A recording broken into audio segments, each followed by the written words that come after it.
Assalamualaikum warahmatullahi wabarakatuh. Pada kesempatan kali ini, izinkan saya, Anis Hoirin Azizah, dengan NIM 2522004, akan mempresentasikan tugas akhir mata kuliah korespondensi bahasa Inggris yang berisi analisis dan juga penjelasan dari 4 jenis surat resmi dalam konteks administrasi sekolah. Nah, keempat surat tersebut, yang pertama ada job vacancy letter, kemudian yang kedua parent invitation letter, yang ketiga memorandum to teacher, dan yang terakhir complement reply letter. Nah, yang pertama ada surat job vacancy letter.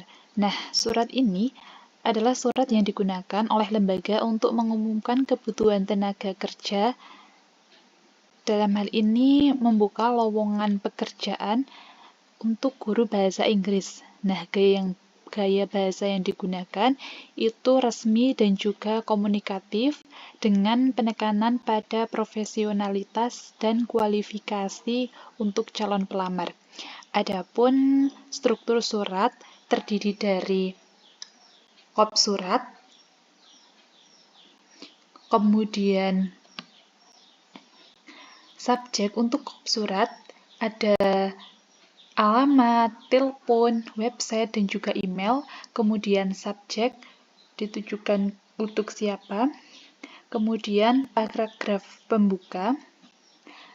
Ada juga deskripsi pekerjaan serta beberapa kualifikasi untuk calon pelamar dan juga prosedur melamar.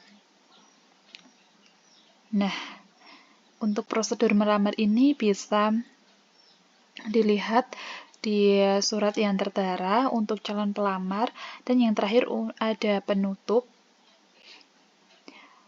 Kemudian untuk analisis surat yang pertama ini, surat ini termasuk dalam kategori surat resmi untuk rekrutmen tenaga kerja yang bertujuan menginformasikan adanya posisi kosong di lembaga pendidikan. Nah, gaya bahasa yang digunakan bersifat resmi, sistematis, dan komunikatif dengan struktur yang mencerminkan profesionalitas institusi. Kemudian untuk pemilihan diksi yang jelas dan padat mendukung efektivitas pesan yang disampaikan. Target penerima surat adalah para pencari kerja yang memenuhi kualifikasi seperti lulusan jurusan pendidikan bahasa Inggris atau individu yang memiliki pengalaman mengajar. Nah, surat ini mencerminkan peran strategis bagian sumber daya manusia atau SDM dalam menjaring sumber daya manusia yang kompeten. Kemudian yang kedua itu ada surat parent invitation letter.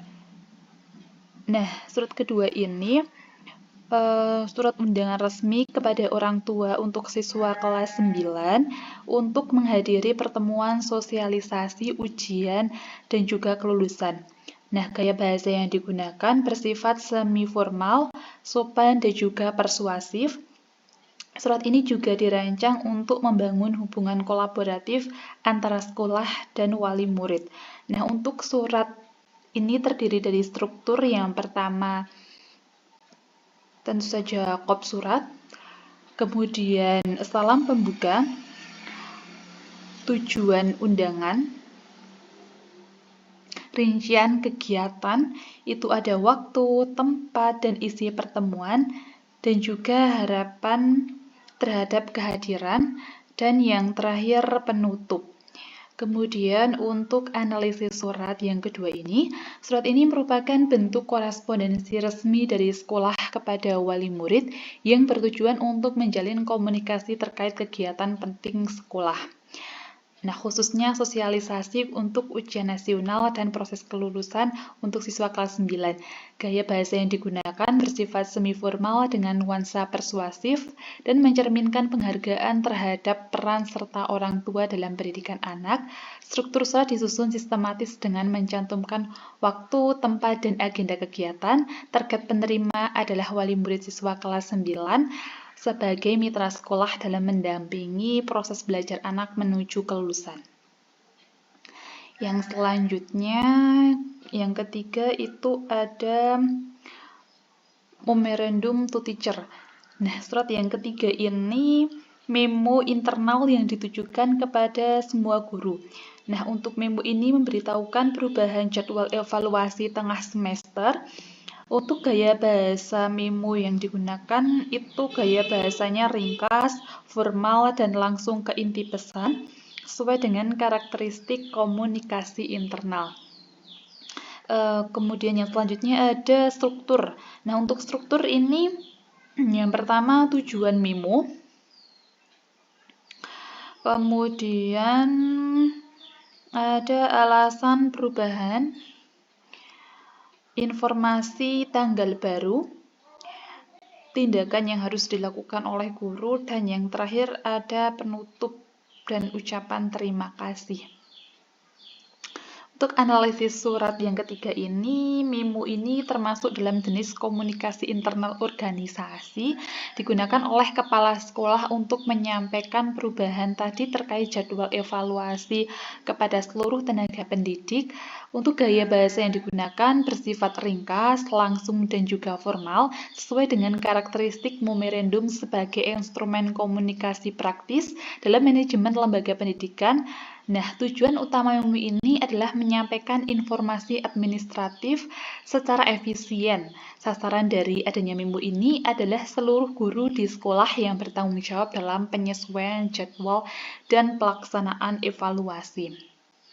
Nah, yang terakhir ada surat komplement reply letter. Nah, yang terakhir ini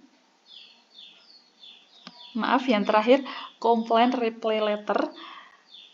Nah, surat yang terakhir ini balasan atas keluhan orang tua mengenai dugaan diskriminasi. Nah, untuk surat yang terakhir ini menggunakan bahasa yang digunakan itu bahasa yang bersifat empirik, profesional, dan diplomatis. Surat ini bertujuan untuk menenangkan pihak yang mengeluh, serta menyampaikan bahwa sekolah bertindak cepat dan serius terhadap isu yang muncul. Adapun struktur dari surat ini, yang pertama tentu saja kop surat, kemudian selanjutnya ada subjek, yang selanjutnya ucapan terima kasih atas laporan yang telah disampaikan atau keluhan dari orang tua, kemudian permohonan maaf, pernyataan tindak lanjut, undangan untuk bertemu langsung, dan yang terakhir harapan kerjasama dan ucapan terima kasih. Untuk fungsi surat ini sangat penting dalam menjaga citra sekolah dan memperkuat kepercayaan publik terhadap integritas lembaga pendidikan. Kemudian untuk analisis surat ini merupakan tanggapan resmi terhadap keluhan dari orang tua siswa menyangkut dugaan tindakan diskriminasi oleh tenaga pendidik. Gaya bahasa yang digunakan bersifat empatik, profesional, dan diplomatis, menekankan pentingnya penyelesaian masalah dengan pendekatan komunikatif dan menjaga integritas institusi. Surat ini menunjukkan kepedulian sekolah terhadap kenyamanan dan keamanan siswa sebagai prioritas utama. Untuk target penerimanya adalah orang tua siswa yang menyampaikan keluhan dengan harapan terjalin dialog yang solutif dan konstruktif dalam menjaga hubungan baik antara sekolah dan keluarga. Nah, demikianlah pemaparan saya mengenai 4 jenis surat yang digunakan dalam konteks administrasi sekolah.